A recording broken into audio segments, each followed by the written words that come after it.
नमस्कार सभी श्रोताओं को। आज आपका स्वागत करता हूं एक नए अध्याय में, एक नई पुस्तक को लेके। यह पुस्तक मैंने काफ़ी साल पहले अपने किसी बुजुर्ग से पाई थी। तब इतना ज्ञान नहीं था कि इसमें क्या दिया है और ये बातें मेरे आगे के जीवन को कैसे प्रभावित कर सकती हैं। परंतु जब मैं इनको फिर से पढ़ता हूँ, जब ये मैं पुस्तक देखता हूँ, तो समझ आता है कि क्या समझकर ये मुझे दी गई थी। और ये आज से 30 साल पहले की बात है। तो आइए इस पुस्तक के एक अध्याय में, जिसका नाम है नाम स्मरण, उसमें कई श्लोक दिए गए हैं, उसमें कई बातें बताई गई हैं छोटी छोटी। आइए उन बातों में थोड़ा सा गौर करते हैं और देखते हैं कि इनका हमारे जीवन में क्या उपयोग है, इनका क्या रहस्य है। चलिए तो शुरू करते हैं।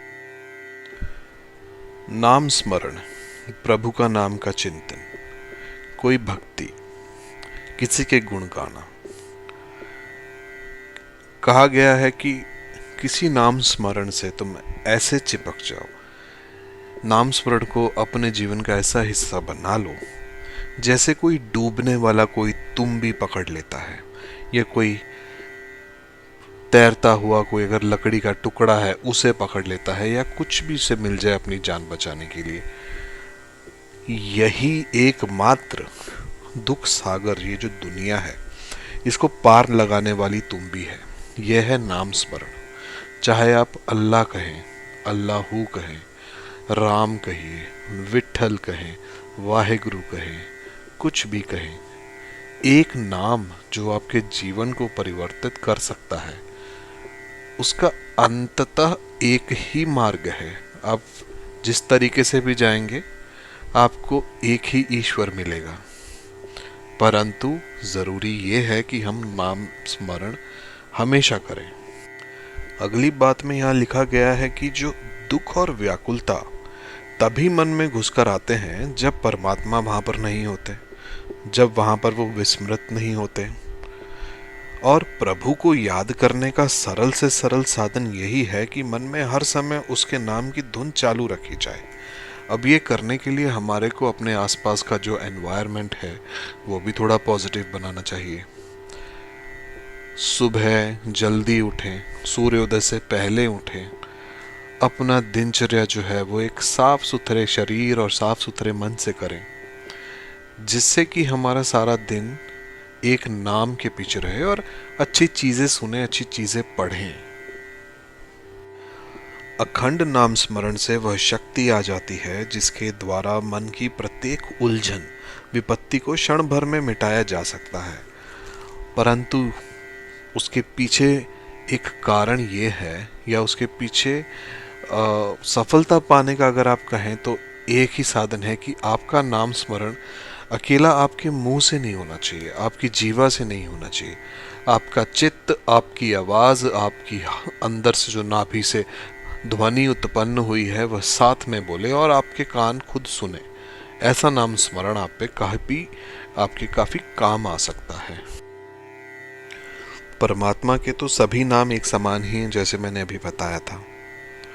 विश्वास कर कर किसी भी नाम में चित्त लगाने से सच्ची विजय और शोभा प्राप्त की जा सकती है, और सभी बीमारियों, दर्दों, कठिनाइयों, अपने पूर्ण कर्मों से छूटने का एक ही मात्र साधन है नाम स्मरण।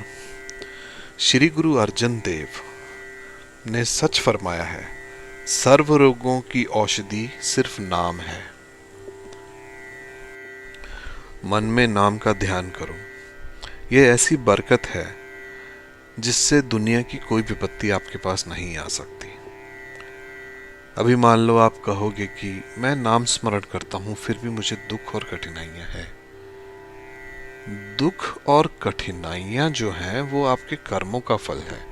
और जो आप नाम जपते हैं, सबसे पहले तो आपको ये पता होना चाहिए कि इस संसार में बहुत लोग नहीं हैं जिनको ये ईश्वर ने शक्ति दी है कि ईश्वर का नाम वो जप सके।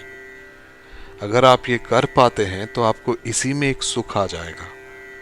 जैसे जैसे आप नाम स्मरण करेंगे, अंदर की ये जो उलझने हैं, उलझने भी छोड़िए, अंदर की जो गांठें लगी हैं जो अंदर क्लैरिटी नहीं है वो एक एक आपके सामने आती है।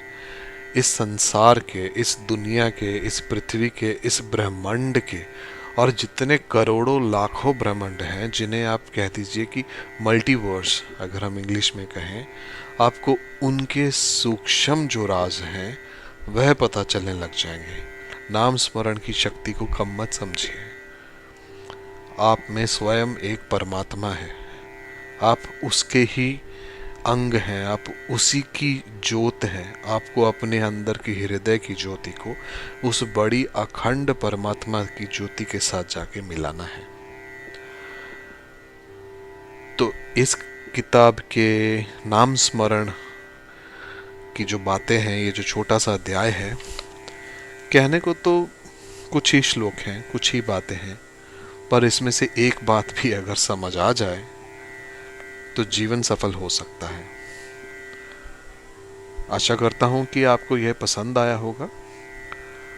इसी किताब के और अनेक टॉपिक जो हैं, अनेक जो अध्याय हैं, उसको लेके फिर से आपके सामने प्रस्तुत होंगे। तब तक के लिए सबको प्यार भरी नमस्कार। जय हिंद, जय भारत।